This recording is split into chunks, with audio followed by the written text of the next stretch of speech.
Ma première réaction a été évidemment l'effroi, la grande tristesse, une infinie tristesse devant ce qui s'est passé. Et c'est vrai que on s'est rendu compte assez vite que les choses étaient beaucoup plus graves que ce qu'on imaginait au début.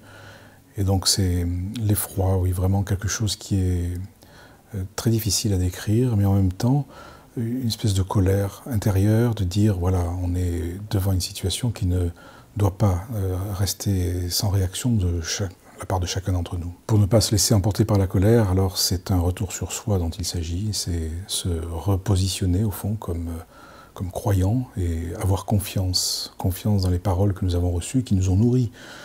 Confiance dans cette parole de l'Évangile qui nous fait tenir debout en nous-mêmes. Hein, c'est cela la résurrection, tenir debout en nous-mêmes, alors même que tout semble s'écrouler, tout semble s'ébouler autour de nous.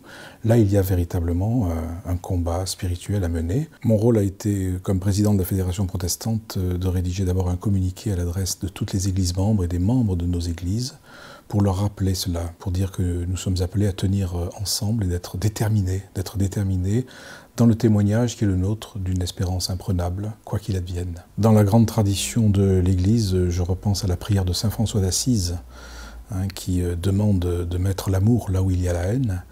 Et puis dans les textes de l'Évangile, je repense à ces phrases de l'Évangile de Matthieu, ce que vous avez fait à l'un des plus petits de nos frères, c'est à moi que vous l'avez fait. La prière peut nous guider, peut nous emmener, parce qu'elle réalise en nous quelque chose de fondamental, c'est que nous ne sommes pas seuls, et que cette dimension verticale, spirituelle, qui nous anime, est animée, est vraiment rendue vivante par l'Esprit du Christ.